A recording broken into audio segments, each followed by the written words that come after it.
To another episode of Speak English Like a Leader. Today, we are going to see how to sound more nuanced in English because actually, many people come to me and tell me, like, I like precision. I would like to speak with more nuance when I express myself.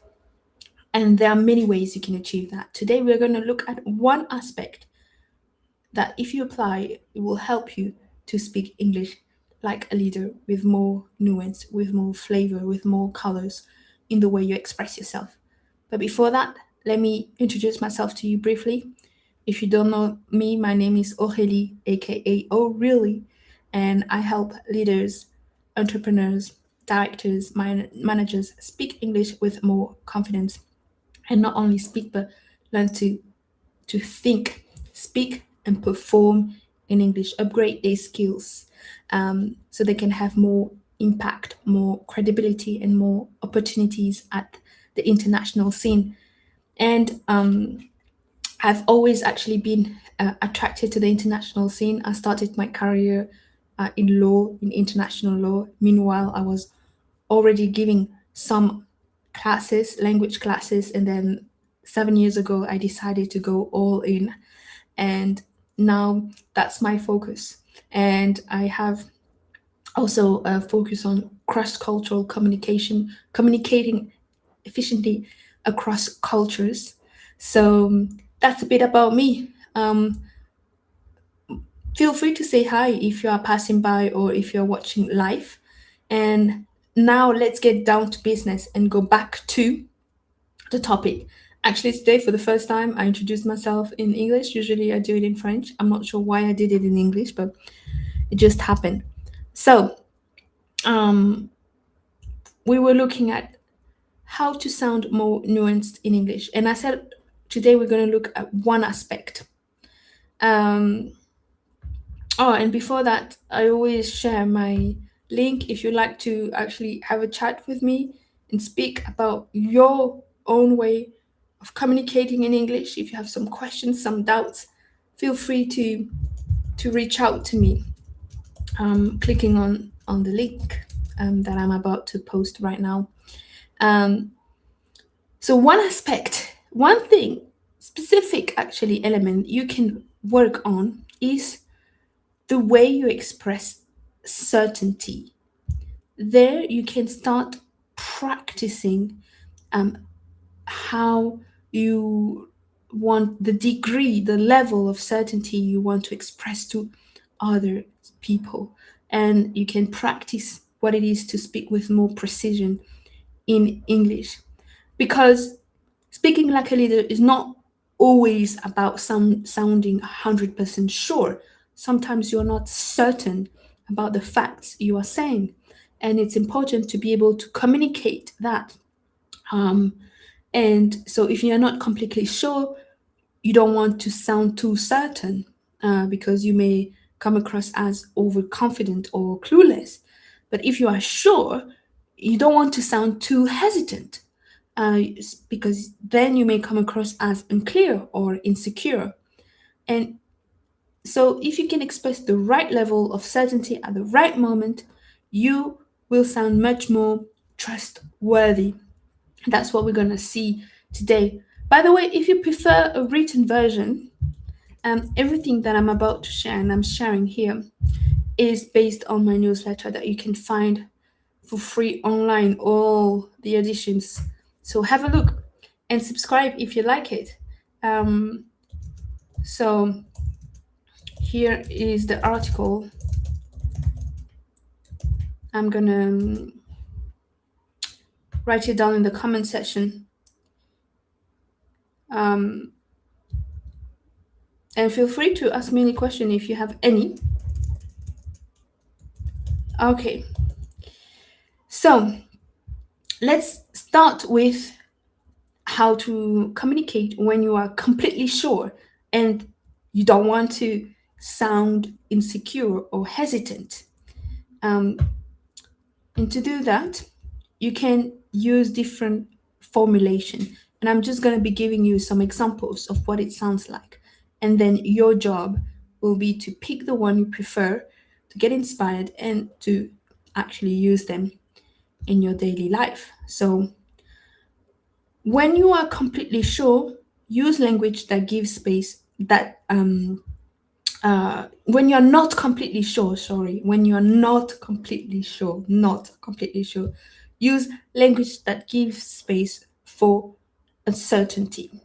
Okay, so you don't want to come across as clueless or overconfident. You want to show that you are honest and trustworthy, and sometimes you're not completely sure. So you can use words like, it seems like, there's a possibility that, it might be worth considering. One view is that.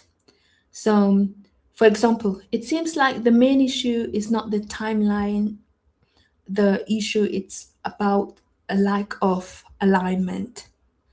Okay, so if people ask you, what's the main issue, what's the problem, and you're not quite sure, you can say, it seems like the issue is the timeline, or there's a possibility that the issue is about the timeline.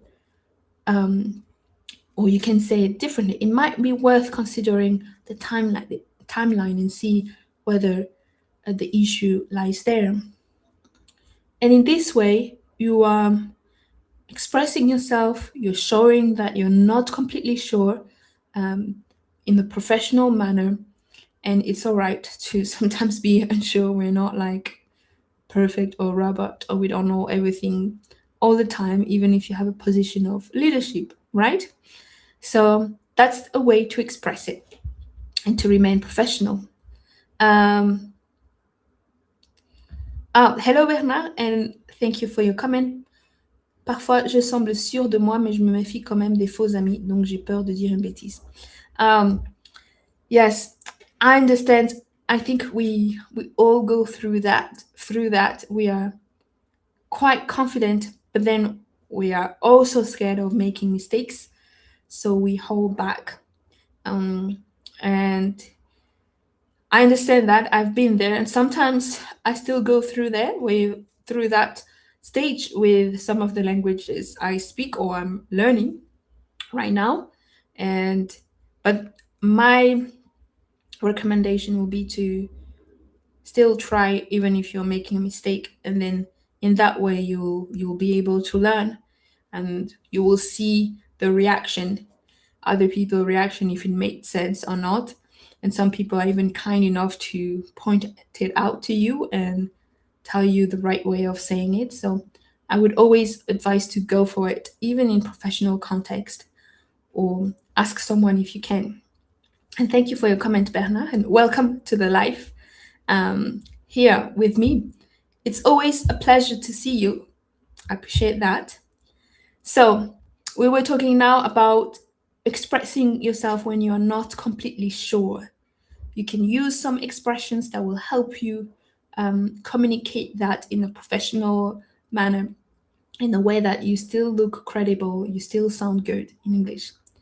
Now, let's have a look at when you are reasonably confident, so but you're not 100% sure. And this is something you would probably use most of the time in professional conversations. And you can use expressions such as, based on what we know, the evidence suggests, in most cases, it is likely that. So, for example, based on what we know, it's likely that the delay comes from unclear ownership, or unclear deadlines, or an unclear strategy. Based on what we know, or it's likely that. Um, and in this way, you show some confidence, but it's not 100%, because you're saying, like, based on what we know. You use words like the evidence, or most cases, it's likely that. And those small sentences really make the difference in the way you express yourself. It makes it more accurate, more precise, as to how you want the information that you are communicating to be perceived. All right. So again, as always, if you're following this live, or if you're following the replay, pick one or two of these sentences, and your favorite one maybe, and start using them, start incorporating them in your English, in your language. I like to use sometimes this image, like start adopting them. Like you, it's almost as if you adopt a language, you adopt a certain vocabulary, certain expressions. And honestly, it's not even necessary to know them all the sentences or all the expressions you see out there, newsletters like mine. No, just pick your favorite one. That's a bit how you build your own language, your own way of speaking. And actually, that's how you did it in your own mother tongue. When you think, when you step back for a second and you think about how you speak your mother tongue, you generally, we always use the same types of sentences, the same expressions, the ones that we like the most, the ones that we have heard the most, maybe from our parents, from our friends, from our teachers, from our corporate environment, you know. Um, I remember when I was in law, I used to speak English a certain way because I learned law in English, and I had a certain pattern in my way of speaking English, really much influenced by the legal sector. So that's normal to peak here and there, but the idea is to pick some and to actually practice them. Okay, next one. When you are sure, next actually and last one, when you're sure, sometimes you are really confident and you want to express that you are certain, 100%, you want to be clear and assertive. This is the moment where you don't want people to see you as hesitant and insecure because you know what you're talking about.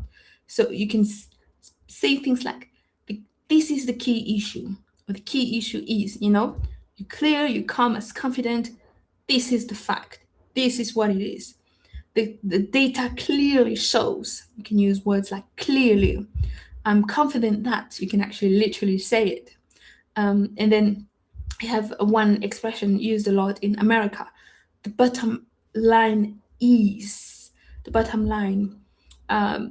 So, like the final point or conclusion, and you're sure about it. The bottom line is. So, for example, the bottom line is that we need clearer responsibilities before moving forward.